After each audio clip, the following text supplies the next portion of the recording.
Bien, bonjour ou rebonjour à toutes et tous. Alors, à mon tour, je vais venir vous embêter un petit peu avec des sciences humaines dans un congrès qui est essentiellement un congrès de médecine, hein. Mais c'est justement l'enjeu, c'est justement l'objectif, hein, c'est de montrer la place finalement, l'importance que doivent revêtir, à mes yeux, à mon sens, les sciences humaines et donc les ethnosciences en particulier dans les sciences médicales.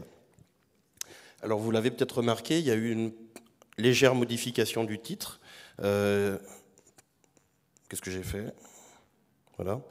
J'ai terminé tout à l'heure mon diaporama et je l'ai un petit peu modifié le titre parce qu'au départ, on me demandait effectivement de raconter un peu l'histoire des ethnosciences, ce qui est très intéressant, ce qu'a un petit peu fait aussi d'ailleurs mon collègue Guillaume Audonne tout à l'heure. Je cherchais l'angle d'entrée pour aborder ce sujet. Et puis en fait, je me suis dit, la question à laquelle j'ai envie de répondre, eh bien, c'est une question qu'on me pose souvent. Que fait un ethnobotaniste à l'hôpital? C'est vraiment quelque chose qu'on me pose quasiment tous les jours comme question. Je dois me justifier presque. Et puis c'est normal, parce que voilà, c'est pas un mariage entre disciplines qui a toujours existé. Et donc, j'ai eu envie aujourd'hui de redonner du crédit à la place des sciences humaines à l'hôpital, et donc c'est ce que je vais essayer de faire. Alors, j'aurais pu aussi aborder un autre angle, tel que l'a en partie fait d'ailleurs Guillaume Audonne tout à l'heure, c'est celui finalement de la cohabitation ancienne entre l'ethnopharmacologie et la biomédecine, évidemment, hein, puisque pendant longtemps, l'ethnobotanique et l'ethnopharmacologie ont servi un petit peu les intérêts de l'industrie pharmaceutique à travers des inventaires de plantes médicinales qui servaient également à la recherche prospective de substances pharmacologiquement actives, hein, donc on aurait pu aussi parler de ça. Mais voilà, là je vais parler plus d'ethnomédecine et d'ethnobotanique. Alors, pour commencer, c'est quoi les ethnochoses ou les ethnomachins ou les ethnotrucs? Alors, on a tendance parfois à appeler un peu trivialement les ethnosciences de cette façon-là, de façon un peu sarcastique, mais en fait, ça fait écho tout simplement au saucissonnage de cette grande discipline que sont les ethnosciences, en tout un ensemble effectivement de sous-disciplines que sont l'ethnozoologie, l'ethnoécologie, l'ethnopharmacologie, l'ethnobiologie, etc. etc. Tout à l'heure, dans sa présentation, Guillaume nous a même parlé d'ethnonosologie ou d'ethnoétiologie, donc on peut aller très loin. Alors en fait, ce qu'il faut retenir tout d'abord, c'est que tous ces termes, alors d'abord, il y a même une chose à retenir en premier, c'est que ces termes, eh bien évidemment, ils illustrent une convergence entre l'ethnologie, l'ethnographie et des sciences naturelles, des sciences davantage liées à la biologie. Et donc, en général, ces termes, ils ont deux acceptions. Une acception au pluriel et une acception au singulier. Au pluriel, ils désignent les savoirs naturalistes populaires. Si on parle, et au singulier, ils font référence au domaine d'études. Je suis en train de me demander si je ne l'ai pas mis à l'envers, je m'excuse. L'ethnobotanique, les ethnosciences, oui, c'est plutôt l'inverse. Si on parle par exemple de l'ethnobotanique Kalinia, eh bien, effectivement, il s'agira des savoirs naturalistes liés aux connaissances végétales au sein de la population Kalinia. Et puis, si on parle d'ethnobotanique au sens plus large du terme, plus qu'une question de singulier et de pluriel, eh bien, c'est la science qui va permettre justement de s'intéresser à cet objet d'étude, à ces objets d'étude, donc les ethnobotaniques, effectivement, et donc de recueillir des données, de les analyser, de les traiter de façon à les rendre intelligibles. Alors effectivement, on va s'en tenir aux définitions qui sont très claires, hein. Par exemple, justement, pour l'ethnobotanique, d'après Elisabeth Villelec, qui est une auteure qui a beaucoup travaillé aux Antilles notamment, l'ethnobotanique, c'est l'ensemble des savoirs et des pratiques d'un groupe humain sur son environnement végétal. Alors évidemment, c'est une définition très synthétique, ça englobe énormément de choses, hein, l'ethnobotanique. on s'intéresse aux plantes utiles, mais ces usages évidemment sont extrêmement variés. On parle de plantes médicinales, de plantes alimentaires, de plantes techniques, de plantes qui s'inscrivent dans des schémas magico-religieux. On parle aussi de classification du mode végétal, on parle de phytotaxonomie, on parle d'interrelation entre ce milieu végétal et ces sociétés humaines d'un point de vue très global, aussi en termes d'influence que ça peut avoir sur le paysage, ce qu'on appelle l'ethnoécologie. Donc effectivement, derrière cette définition très synthétique, il y a tout un ensemble de portes qui peuvent s'ouvrir. Et puis, lorsqu'on parle de la discipline, effectivement, là c'est une définition de Lyotagi, c'est donc l'attention en tant que domaine de recherche, en tant que discipline, en tant que science, l'attention portée à tous les aspects des rapports anciens et actuels des sociétés avec la plante comme élément du territoire, comme nom, comme aliment, comme remède, comme matériau des techniques, signe, symbole, vecteur de pouvoir, support de croyance, etc. Alors je ne sais pas si j'ai bien exprimé la subtilité, mais vraiment, ce qu'il faut comprendre, c'est qu'il y a plutôt les ethnobotaniques avec un petit e et les etnosciences avec un petit e, qui se réfèrent à chacune des populations concernées par les travaux que sont l'ethnoscience ou les etnosciences avec un grand E. Peut-être comme ça qu'il faut voir les choses. Donc il y a vraiment deux acceptions à ces termes. Et donc, ça a été dit, moi je suis ethnobotaniste, je travaille très principalement sur la façon dont les populations de Guyane, du plateau des Guyanes et plus largement de la Caraïbe se soignent par les plantes. Donc mon champ de spécialité, ce sont les phytothérapies, les pharmacopées, les plantes médicinales, et puis évidemment ce qui se relie à tout un ensemble de perceptions du monde, de cosmogonie, de façon de se représenter aussi la santé et le corps, mais on y vient un peu plus loin.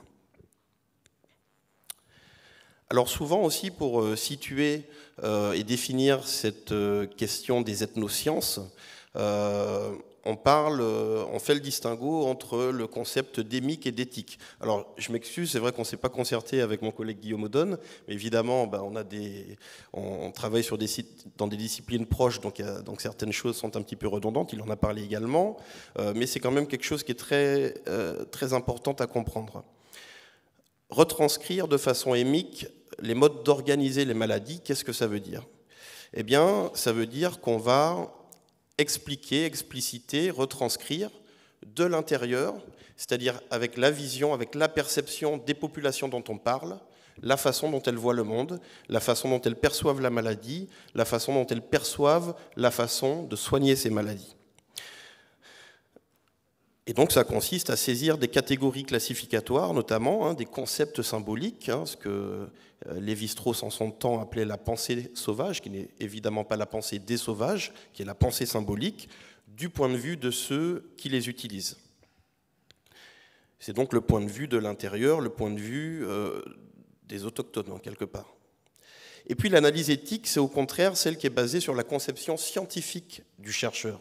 Et en fait, ces deux visions, elles sont très complémentaires. En tant qu'ethno-scientifique, du coup, eh bien, on passe notre temps à faire des allers-retours entre ces deux dimensions, entre ces deux visions.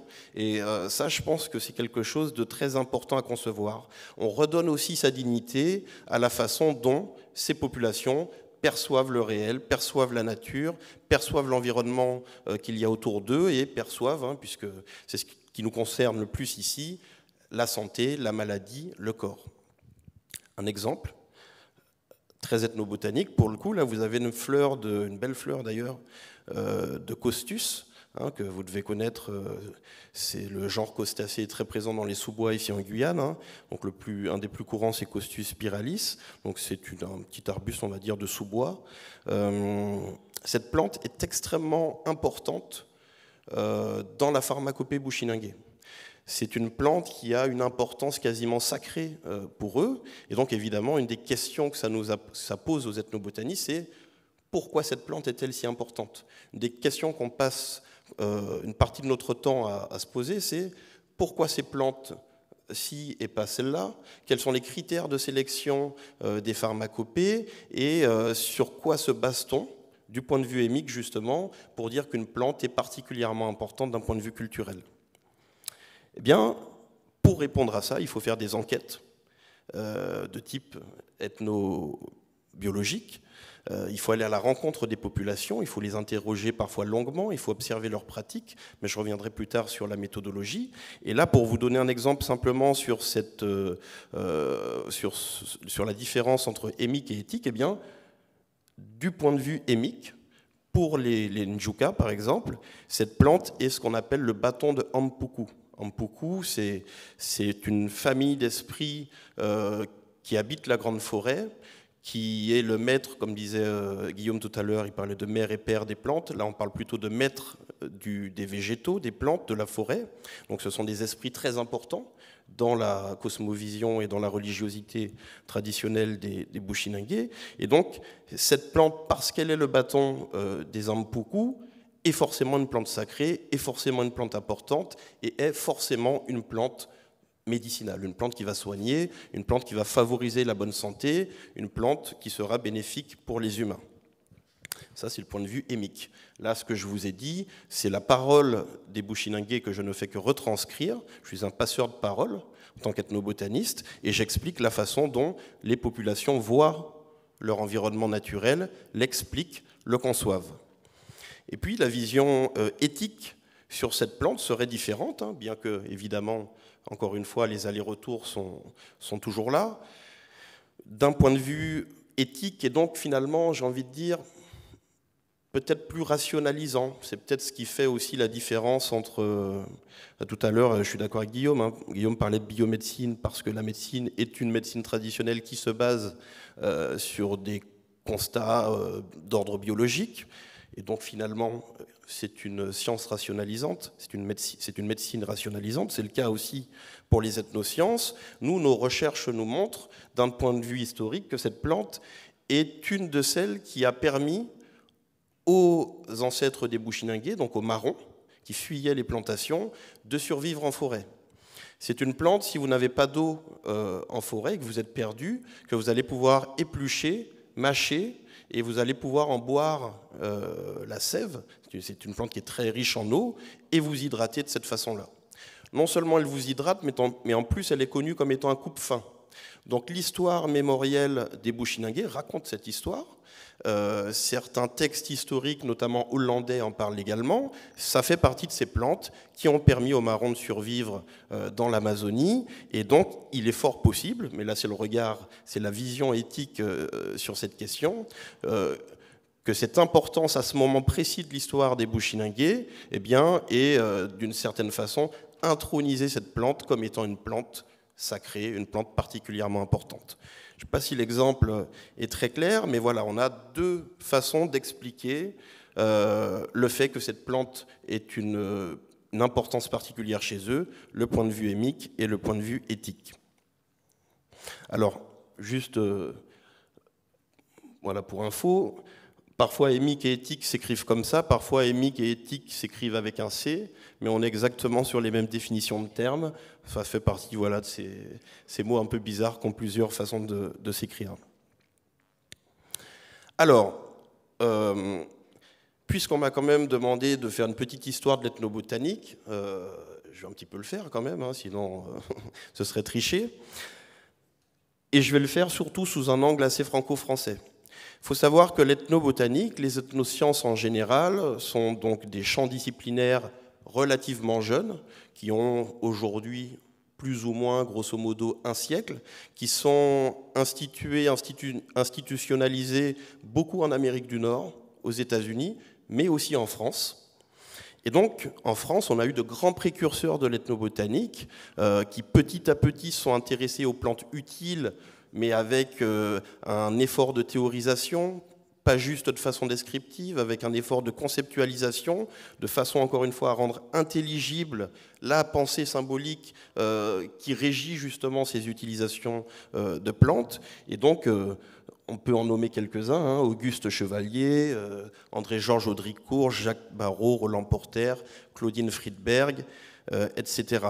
Beaucoup de ces chercheurs sont des chercheurs de ce qui est aujourd'hui le Muséum national d'histoire naturelle, hein, donc on doit rendre hommage en quelque part un petit peu à cette institution pour ce qu'elle a fait, pour cette science qu'est l'ethnobotanique.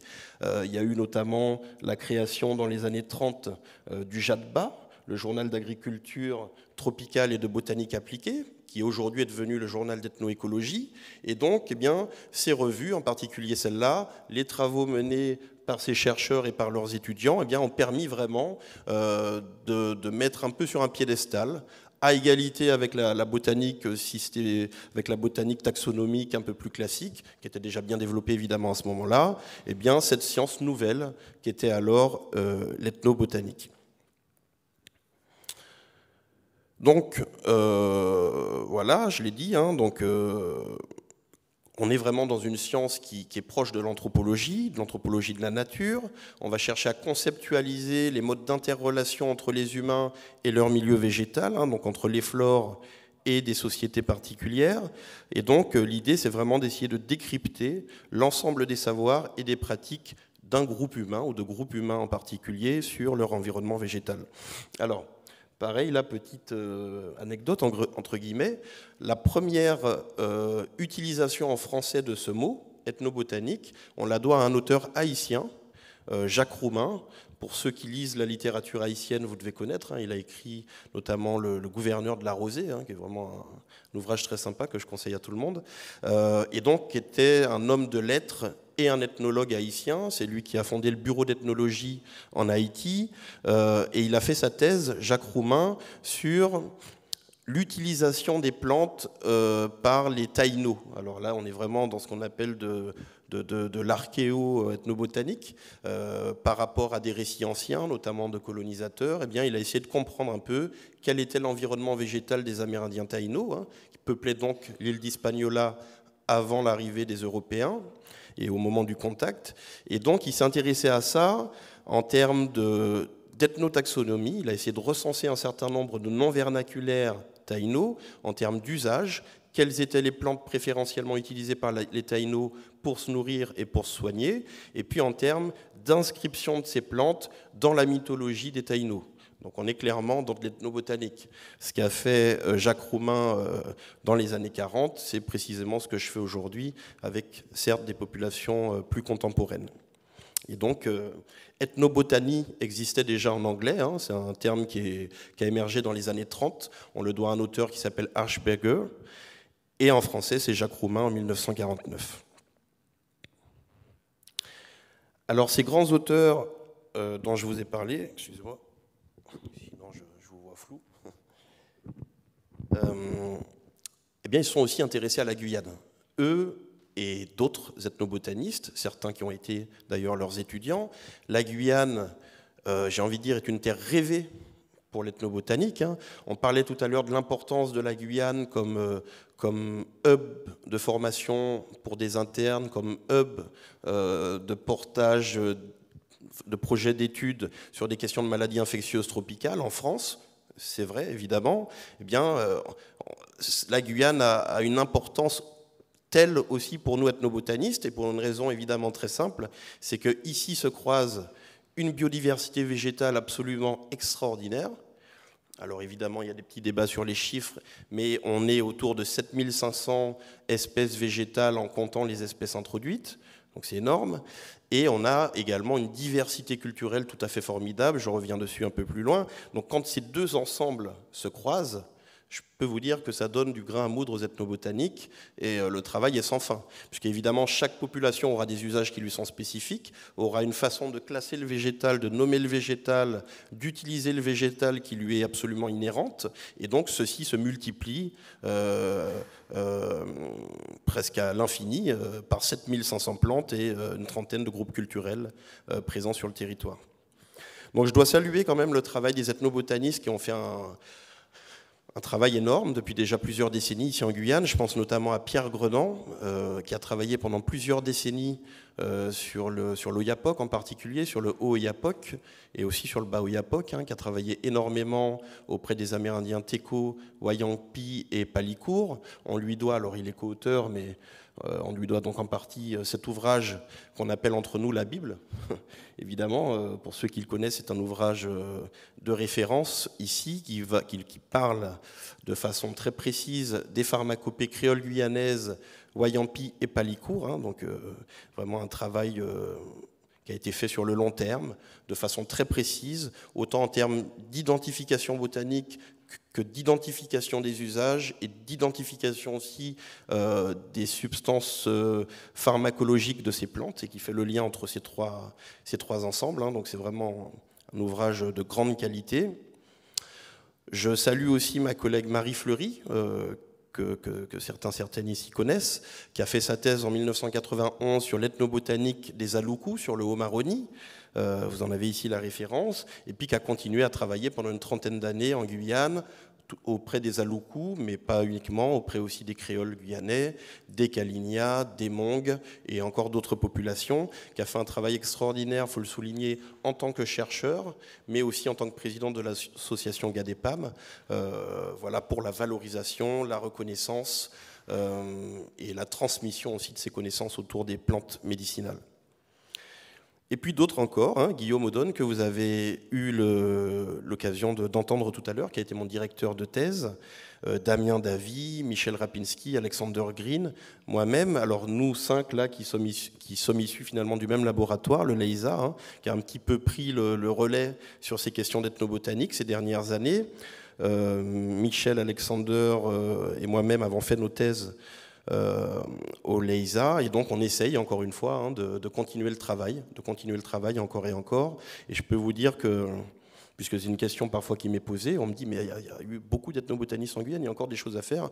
Oui, il y a tellement de choses à faire qu'il n'y a même pas de concurrence entre nous, parce que chacun a un petit peu, des populations avec lesquelles il travaille de façon un peu préférentielle, des thématiques particulières, et puis les choses évoluent tout le temps.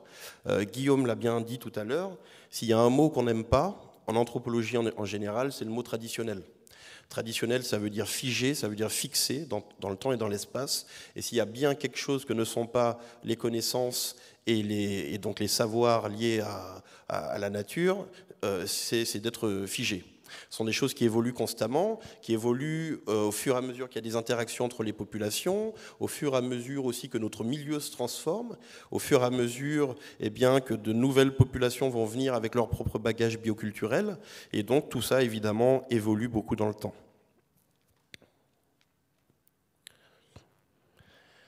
Alors en termes de méthode, pareil, là je ne vais pas trop m'attarder dessus, Guillaume en a parlé, on est quand même essentiellement dans des méthodes de type qualitative, comme on dit aujourd'hui, hein, donc de type ethnographique. L'idée des ethnosciences, c'est de comprendre justement de l'intérieur. Donc comprendre de l'intérieur, ça sous-entend prendre le temps, être sur place, parler la langue des personnes avec qui on travaille, ou au moins dans le champ qui nous intéresse, apprendre les noms vernaculaires des plantes, par exemple.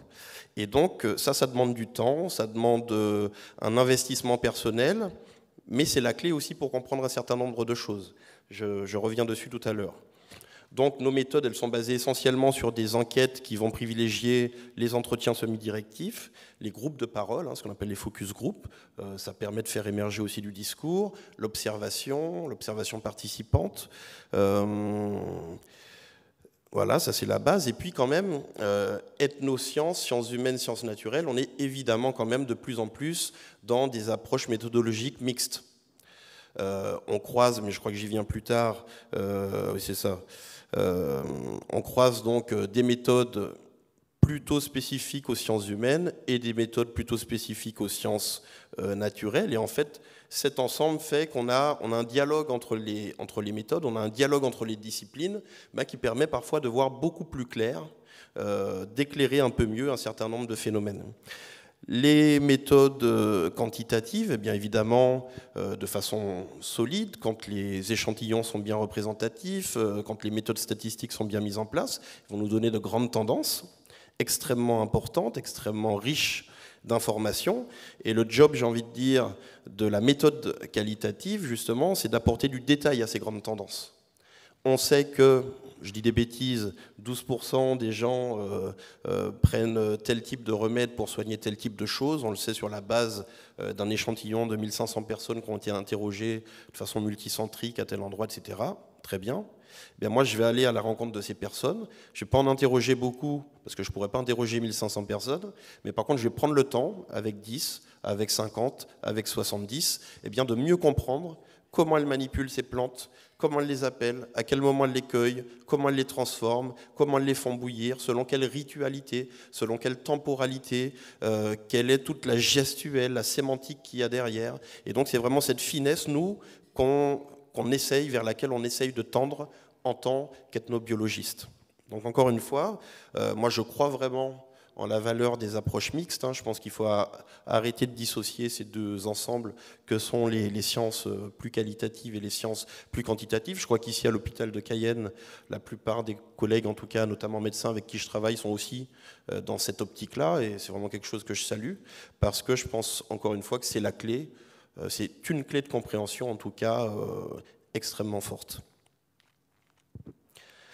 Alors là, pareil, un peu de sémantique, parce que souvent, alors c'est vrai que, alors surtout en anthropologie, on a l'art de jouer avec les mots, de réinventer des mots constamment, etc. Souvent, ça perd les gens. Bon, ou pas. Mais en tout cas, voilà, souvent, pareil, on parle d'inter, de trans, de multi, de pluri, d'intradisciplinarité. Bon, finalement, c'est quand même des choses, des mots qui disent des choses assez proches. Mais ce qu'il faut retenir, effectivement, c'est cette idée de discipline qui se croisent. Je crois que c'est très important. Elle se croise entre des disciplines des sciences humaines et des disciplines des sciences naturelles, on l'a dit, mais elle se croise même entre disciplines des sciences humaines. Toutes les sciences humaines, finalement, ont un but un peu commun, c'est de mieux comprendre le fonctionnement des sociétés humaines, de mieux comprendre le mode de fonctionnement d'un certain nombre de groupes humains.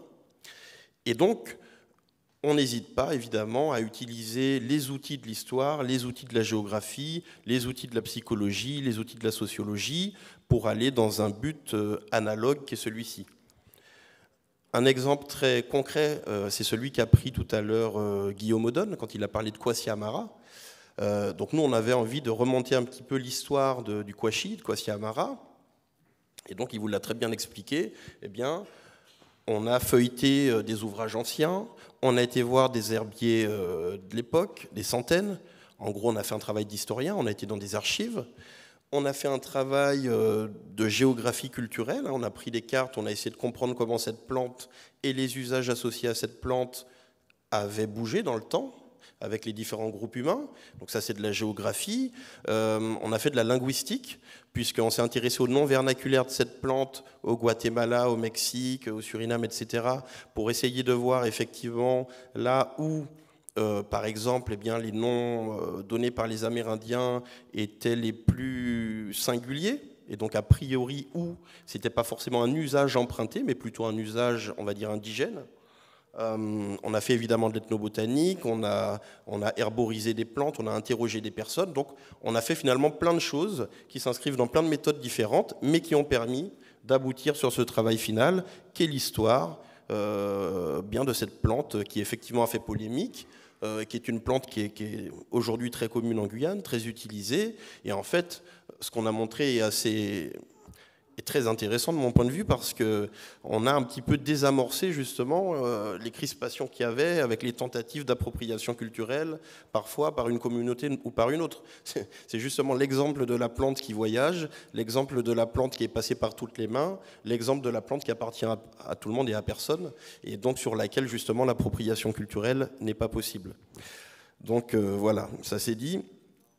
Donc moi je parle plutôt d'interdisciplinarité, je reste assez fidèle, on va dire, à cette définition qui fait école aujourd'hui, donc c'est-à-dire la mise en relation d'au moins deux disciplines en vue d'élaborer une représentation originale d'une notion, d'une situation, d'une problématique, d'un objet de recherche. Donc voilà, l'idée c'est de mettre en commun des méthodes, des outils méthodologiques différents pour effectivement répondre à une question unique. Donc on va utiliser, associer, coordonner des disciplines différentes dans une approche intégrée d'un même problème.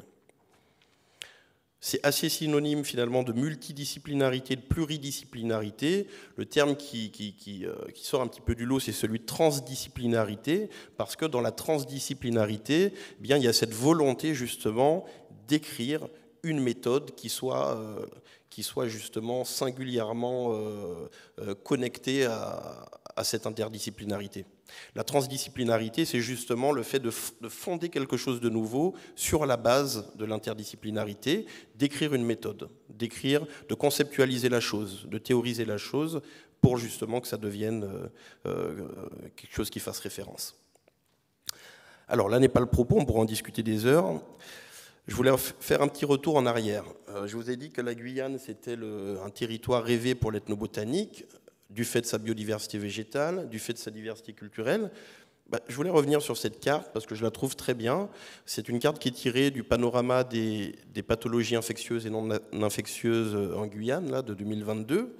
Et c'est finalement une des cartes les plus complètes et les plus actualisées sur la composition et la répartition culturelle en Guyane. Et donc, effectivement, on voit très clairement, on a évidemment une diversité culturelle très importante en Guyane, avec des groupes de populations autochtones, amérindiens. Alors, je dois quand même dire qu'elle n'est pas tout à fait complète, parce qu'au-delà de ces 6 peuples amérindiens dont on parle souvent à juste titre, je rajouterai quand même les Caripuna et les Galibi Maruano. J'ai jamais compris pourquoi on les comptabilisait pas comme tels. Pourtant, il y en a quand même un certain nombre à Saint-Georges de l'Oyapo, qui est même ici à la Cité Arc-en-Ciel. Voilà, les populations bushinagé, les populations créoles, et puis toutes les populations issues de l'immigration. Et ça, c'est très important. C'est pour ça que j'ai voulu remontrer cette carte, bien que ce ne soit pas ce qui soit le plus visible ici. Pourquoi ? Parce que, eh bien, quand on s'intéresse aux pharmacopées guyanaises, en fait, on s'intéresse à des pharmacopées du monde entier. Moi, c'est vraiment ce que j'ai découvert en faisant ce travail. Dans ma thèse, je me suis intéressé à la pharmacopée Hmong, à la pharmacopée péruvienne, à la pharmacopée haïtienne, à la pharmacopée dominicaine, à la pharmacopée sainte-lucienne, etc. C'est ce qui fait la grande richesse finalement de ces connaissances et de ces pratiques ethnobotaniques guyanaises, c'est que tous ces flux de population qui convergent vers la Guyane, évidemment, ne viennent pas seuls, viennent avec des savoirs, viennent avec des usages, viennent parfois aussi avec des plantes qui vont parfois naturaliser sur place. Et donc, toute cette convergence de connaissances, de pratiques et de plantes eh bien, va s'hybrider petit à petit avec d'autres connaissances locales et créer finalement quelque chose d'unique et de constamment mouvant. Et donc, c'est ce qui est évidemment fascinant ici en Guyane. On a des influences de toutes parts qui viennent se mêler, qui viennent se mélanger, qui viennent se métisser. Et ça, c'est quelque chose d'extraordinaire. Et donc, ça tombe bien parce que depuis quelques années, les ethnosciences, pour revenir sur le sujet, et notamment l'ethnobotanique, mais l'ethnobiologie plus généralement, eh bien, elle s'est un petit peu désessentialisée, elle s'est décloisonnée.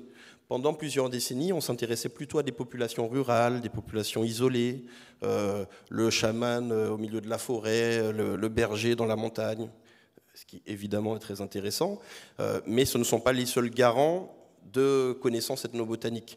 Et donc, depuis quelques années, eh bien, l'ethnobotanique, elle est aussi rentrée dans les villes, elle est dans les valises des migrants, elle est dans les cages d'escalier des banlieues. L'ethnobotanique, elle est partout, les plantes sont partout, il y a des plantes partout. Et les humains, nous utilisons des plantes partout. Et donc, il y a vraiment eu ce tournant là depuis une quinzaine d'années. De plus en plus, l'ethnobotanique se focalise comme ça sur des questions migratoires, des questions urbaines, des questions transfrontalières. C'est notamment ce sur quoi je travaille.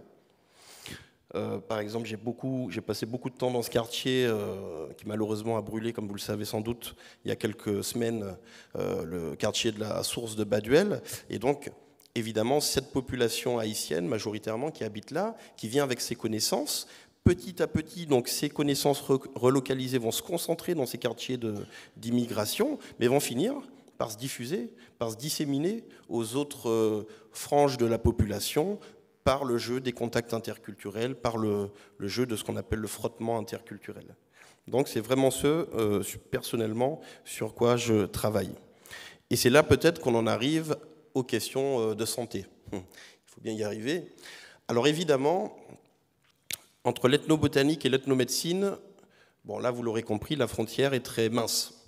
Il est facile de faire le lien, la relation entre ethnobotanique et ethnomédecine. Je travaille spécifiquement sur les plantes médicinales. Donc je travaille sur la façon dont les populations se soignent par les plantes. Donc je travaille sur la façon dont les populations se soignent. Et donc quand on s'intéresse à à la phytothérapie, aux pharmacopées, eh bien on fait aussi de l'ethnomédecine. On s'intéresse forcément à la façon dont ces plantes s'inscrivent dans des schémas de représentation du corps, de la santé, de la maladie, de la mort. On ne peut pas travailler sur les plantes médicinales sans s'intéresser à ces questions. C'est absolument lié, c'est absolument complémentaire. Donc ethnobotanique, en particulier ethnobotanique en relation avec les plantes médicinales, et ethnomédecine sont deux champs qui sont intimement reliés. Donc là-dessus, il n'y a pas vraiment de problème. Mais là où les questions de santé publique émergent, évidemment, c'est que quand on s'intéresse à la façon dont les gens se soignent, et surtout quand on s'intéresse, je reviens en arrière, à des populations qui sont précarisées, qui rencontrent des barrières d'accès aux soins biomédicaux, ça a été rappelé encore hier et tout à l'heure, il me semble, eh bien évidemment, ces populations, puisqu'il y a des inégalités de santé importantes en Guyane, on le sait, ces populations qui sont souvent surreprésentées dans les files actives, en particulier pour les maladies chroniques, l'hypertension artérielle, le diabète, le VIH, etc., eh bien, s'intéresser à elles, le fait que nous, ethnobotanistes, ethnobiologistes, on aille à leur rencontre, échanger avec elles dans leur langue quand on le peut sur des questions de santé, eh bien, ça peut permettre au corps médical, aux soignants, d'avoir aussi un accès à ces populations et d'améliorer peut-être la qualité de la prise en charge, la qualité des campagnes de prévention. Et donc, de plus en plus, on se rend compte qu'il y a un intérêt... 5 minutes. OK. Il y a un intérêt croissant et un intérêt légitime, je pense, à ce que les chercheurs en ethnosciences et les soignants se donnent la main et travaillent ensemble pour améliorer ces questions de santé publique. Alors je vais accélérer, moi j'avais vraiment l'impression que j'avais un diaporama très court, mais c'est le problème des anthropologues, on parle beaucoup. Très rapidement, ça c'est des questions importantes quand on s'intéresse aux ethnomédecines, les représentations, j'en ai parlé, le pluralisme médical, les dimensions populaires et savantes des différentes médecines populaires, et puis notamment les mises en correspondance entre diverses théories médicales. Mais je vais donner quelques exemples, ce sera plus efficace. Alors, en quoi est-ce que les ethnosciences sont importantes pour les soignants ? Nous, on passe notre temps à décrire des remèdes dits traditionnels. On passe notre temps à décrire des modes de préparation et d'administration dans ces médecines domestiques, ces médecines locales, ces médecines populaires. Bien, c'est très important et je m'en porte garant parce que souvent, je suis appelé par des soignants, que ce soit aux urgences ou dans d'autres services, pour des questions par exemple d'intoxication. Il y a des patients qui arrivent, ils ont consommé, alors j'ai mis là, c'est un peu facile de ma part, vous devez savoir au début des années 2010, il y a eu des cas d'intoxication relativement graves par rapport à la consommation de ce qu'on appelle des BITA, donc des toniques amers à base de plantes dans la région de Saint-Laurent-du-Maroni. Mais en fait, les intoxications peuvent être liées à d'autres types de préparations et d'autres plantes, évidemment. Quand vous avez un patient qui arrive, qui est intoxiqué, qui vous dit qu'il a pris des plantes, qui vous donne des noms vernaculaires ou des termes qu'en tant que soignant, vous ne connaissez pas, je pense que c'est un bon réflexe de faire appel à des personnes qui travaillent spécifiquement là-dessus, qui sauront vous dire à peu près quelles sont les plantes qu'il a consommées. Ensuite, ça permet, il y a des références dans les centres antipoison, c'est quand même relativement bien documenté, la question des plantes toxiques. Ça permet quand même d'avoir une idée globale de ce qui arrive peut-être à ce patient et de la façon dont il faut le soigner. Donc ça, c'est une première chose. Donc l'ethnobotanique descriptive, qui est celle, par exemple, qui vous dit, par exemple, si vous allez dans le chapitre de ma thèse liée au BITA, il y a une vingtaine de pages qui décrivent assez bien c'est quoi un amer, c'est quoi un BITA, quelles sont les plantes utilisées, etc. Ça peut servir notamment dans ces cas de supposition d'intoxication par les plantes. Premier exemple, prévu d'en parler plus, mais je fais vite. La question des représentations du corps, ça c'est extrêmement important aussi. Ça permet de rendre plus facile le dialogue entre les patients et les soignants. Alors là, je ne vais pas rentrer dans le détail, j'avais prévu, mais par exemple, les médecines créoles sont des médecines de type humoral. Un certain nombre de maladies sont considérées comme chaudes, un certain nombre de maladies sont considérées comme froides. Ce sont des états symboliques, pas des états thermiques, j'ai envie de dire, objectivement mesurables en tout cas.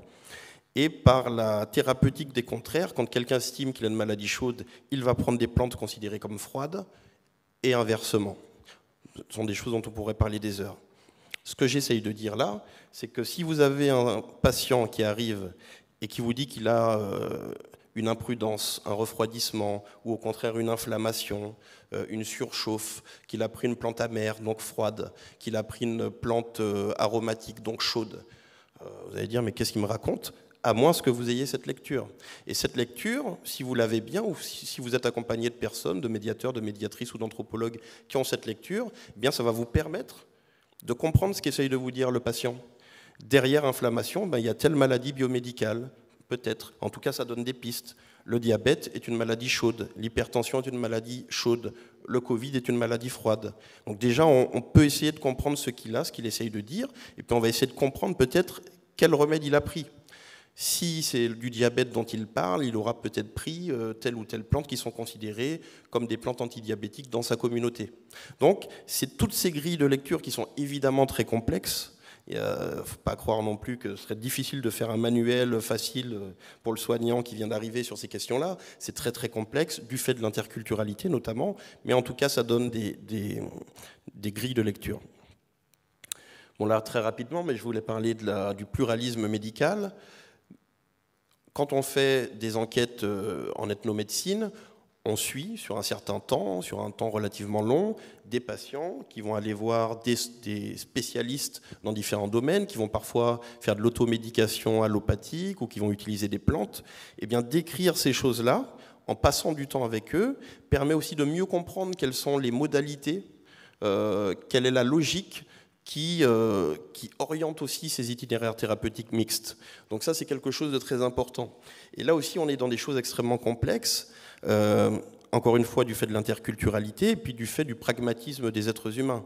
Quand on est malade, le réflexe qu'on aura, c'est de tout faire pour s'en sortir. Et donc, si votre voisin, il vous dit qu'il est un très bon guérisseur, Saramaka, qu'il soit de ce que vous avez, bon, même si vous n'êtes pas Saramaka et que, que la veille de savoir que vous aviez votre maladie, vous n'auriez jamais imaginé aller chez lui, vous allez sans doute le faire, etc., etc. Donc comprendre ces mécanismes cognitifs, culturels, sociologiques, eh bien, ça peut aussi donner de bonnes grilles de lecture aux soignants. Je continue. Alors là, pareil, je ne vais pas m'étendre, mais ça, c'est un des résultats que j'ai montré hier dans le cadre du projet Parcours d'Haïti, sur la question des itinéraires, enfin des parcours de soins différenciés. Et là, en particulier, selon le facteur religieux, on se rend compte que selon l'origine perçue de la maladie, et alors là, on parle en particulier du VIH, les patients ne vont pas emprunter les mêmes itinéraires thérapeutiques. Quelqu'un qui pense que la maladie qu'il a est une maladie envoyée, c'est-à-dire qu'elle est le fruit d'un mauvais sort, d'un acte de sorcellerie, du mauvais œil, etc., aura plus tendance à aller voir un tradipraticien et aura plus tendance à être moins bien observant en ce qui concerne les traitements allopathiques et donc éventuellement d'être en rupture de soins. Donc, ça, c'est très important pour les soignants de comprendre ça. On a de grosses problématiques en Guyane en termes de rupture de traitement, notamment. Eh bien, comprendre ça, ça peut peut-être orienter un petit peu la discussion, la sensibilisation qu'on va faire vis-à-vis de ces patients en particulier. Bon, je passe vite.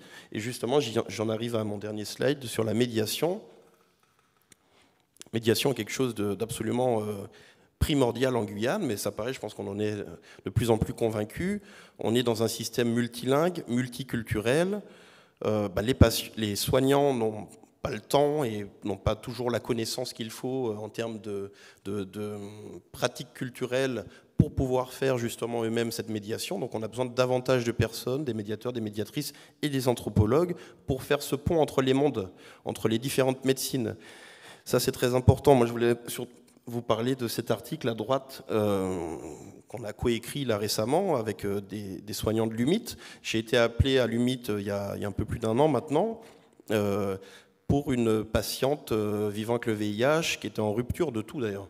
Rupture de traitement, en rupture de dialogue, en rupture en dépression, enfin qui voulait plus, quoi, qui voulait plus.